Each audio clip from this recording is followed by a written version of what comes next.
ওম নমো ভগবতে বাসুদেবায় নমঃ। জয় শ্রীকৃষ্ণ। রাধে রাধে। বন্ধুরা, আজ 9ই ভাদ্র 26শে আগস্ট সোমবার। আজ থেকে শুরু হচ্ছে পবিত্র জন্মাষ্টমী, যা থাকছে পরের দিন 10ই ভাদ্র 27শে আগস্ট মঙ্গলবার পর্যন্ত।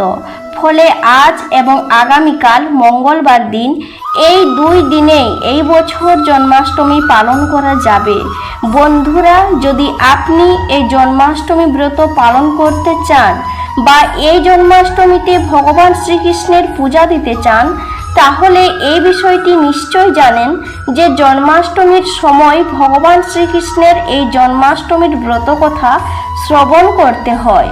যদি কোনো কারণে ভগবান শ্রীকৃষ্ণের জন্মাষ্টমী পালন করতে না পারেন বা তার পূজা করতে না পারেন, কেবলমাত্র জন্মাষ্টমীর দিন ভগবান শ্রীকৃষ্ণের এই জন্মাষ্টমীর ব্রত কথা শ্রবণ করেন, তার উদ্দেশ্যে একটি ঘিয়ের প্রদীপ প্রজ্বলন করতে পারেন, তাহলেও এই জন্মাষ্টমী ব্রতের পূর্ণ ফল অনেকাংশ লাভ করা যায়। তাই বন্ধুরা, জন্মাষ্টমীর সময়কালে ভগবান শ্রীকৃষ্ণের এই জন্মাষ্টমীর ব্রত কথা একবার হলেও শ্রবণ করুন। বলা হয়, এই জন্মাষ্টমীর সময়কালে যতবার আপনি এই ব্রত কথা শ্রবণ করবেন, ততই ভগবান শ্রীকৃষ্ণের করুণা লাভ করে পরম শান্তি অনুভব করবেন। আশা করছি ভগবান শ্রীকৃষ্ণের এই জন্মাষ্টমীর ব্রত কথাটি শ্রবণ করে আপনাদের ভালো লাগবে। শুরু করছি ভগবান শ্রীকৃষ্ণের পবিত্র জন্মাষ্টমীর ব্রত কথা।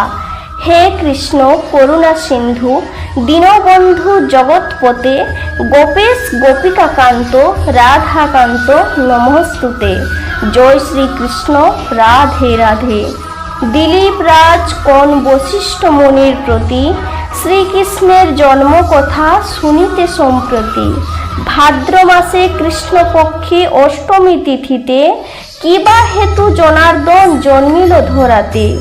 বশিষ্ঠ কহেন রাজা শুনো ভক্তি মনে, নারায়ণ সতেজি কিসের কারণে।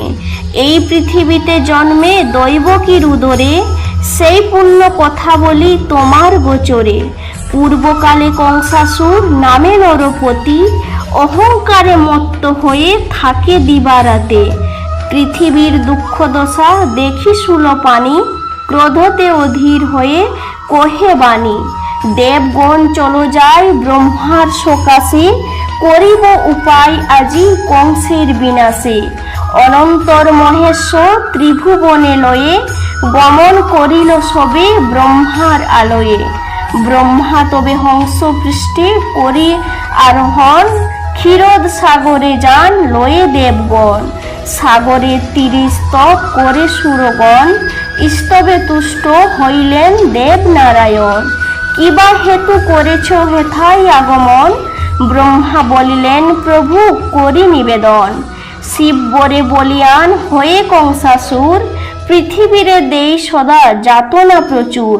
মহেশ্বর দিল বর ভাগিনার হাতে, নিধন হইবে কংস নহে অন্য হতে।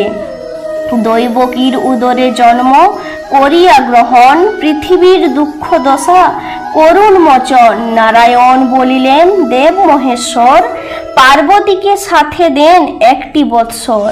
কার্য শেষে পুনরায় আসিবে চলিয়া, এথে বলি উমা রমা সাথেতে লইয়া। মথুরা উদ্দেশ্যে যাত্রা করি নারায়ণ, দৈবকীর উদরে জন্ম করিলা গ্রহণ। ভাদ্র মাসে কৃষ্ণপক্ষে অষ্টমী তিথিতে, রোহিণী নক্ষত্র নিশারদেতে। সর্বাধিক আলোকিত করিয়া শ্রীহরি, ধরাধামে অবতীর্ণ শিশুরূপ ধরি। কেমনে রক্ষিব প্রভু কংস হাত হতে, ভাবিয়া উপায় মোরা নাহি পাই চিত্তে। অন্তর্যামী নারায়ণ অন্তরে বুঝিল, পরিধান তেজি প্রভু ত্রিভুজ হইল। অনন্তর ভগবান হরির কৃপায়, বাসুদেব সুর হইতে মুক্তি পায়। মায়াময় শ্রীহরির আশ্চর্য মায়াতে, রক্ষীগণ অচেতন হইল নিদ্রাতে। যে সময় ভগবান আবির্ভূত হন, যশোদা গর্ভেতে যোগমায়া ব্রজে জন্মলন।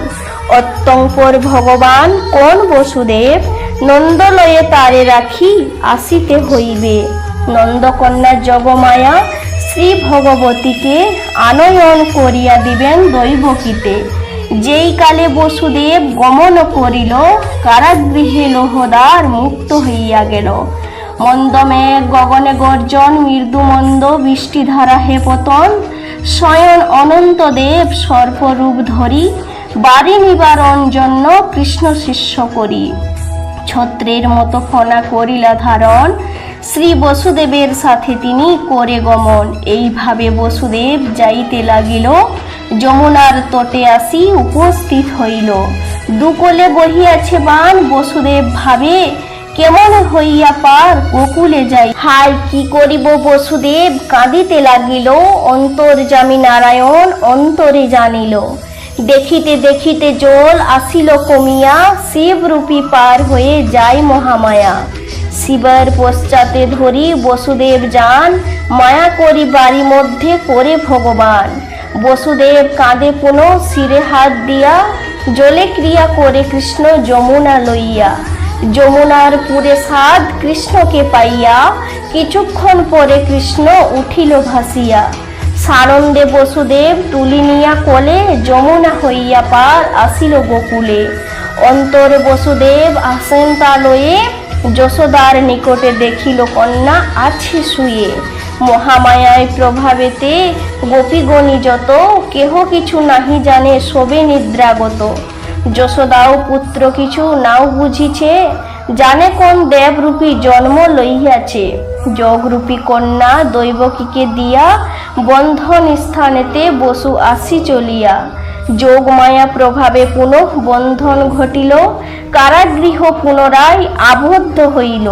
মহামায়া সদ্যজাতা শিশুর মতন, ক্রন্দন করিবা মাত্র জাগে রক্ষীগণ। এক রক্ষী কংস পাশে করিয়া গমন, দৈবকী প্রসব শিশু করে নিবেদন। বিধিত হইয়া কংস আসি কারাগারে, দেখিল দৈবকীর কোলে কন্যা আছে শুয়ে। ক্রোধে কংস ধরিবারে উদ্ধৃত শিশুরে, দৈবকীর কন্যাকে জড়াইয়া ধরে। অশ্রুসিক্ত আঁখি নিয়ে বলে বারবার, প্রাণ ভিক্ষা দাও রাজা কন্যারে আমার। না শুনিয়া তার কথা পাপরূপী কংস, শিশুরে করিতে চাই চিরতরে ধ্বংস। ধরিয়া শিশুর পদ ঊর্ধ্বতে তুলিল, শিলাপৃষ্ঠে লক্ষ্য করে নিক্ষেপ করিল। কিন্তু সেই শিশু কন্যা কংস হাত হতে, আরো ঊর্ধ্বে যাই উঠে না পড়ে শিলাতে।